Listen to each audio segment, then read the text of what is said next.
Also, looking at the results of this poll and at the by-elections at the weekend, Prahran and Werribee, what can you deduce from that, Simon, about where the Greens might go at the federal election? Because we saw in the Queensland election that they really dropped. I mean, they had the high watermark. I mean, the Greens won their first seat, I think it was in Maywar in Queensland a couple of elections ago in their own right.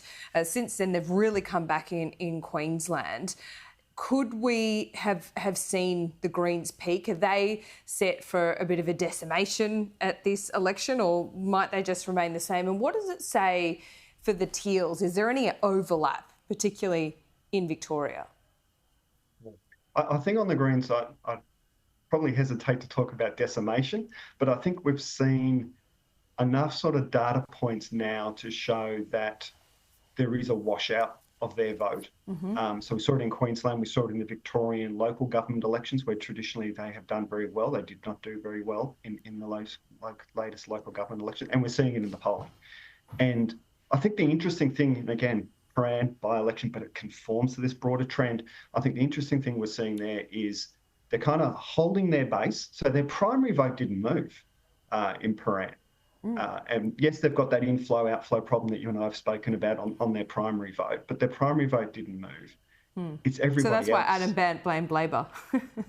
Yeah, yeah. I mean, when politicians start blaming other people, I'm always a bit sort of jaded about that. It's like, look after your own house first. Yeah. But certainly it's everyone else. Is that where they got slaughtered was in the preference voting.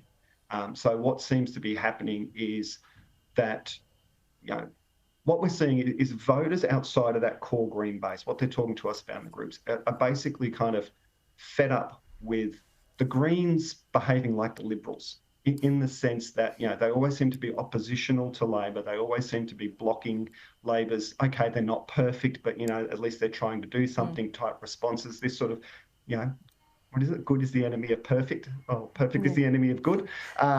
This kind of mindset that what they're talking about in the groups is being fed up with that.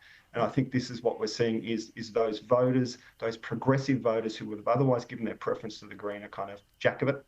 And they've parked their preferences, in this case with the Liberals, and it wasn't nearly a 14% swing on two-party preferred.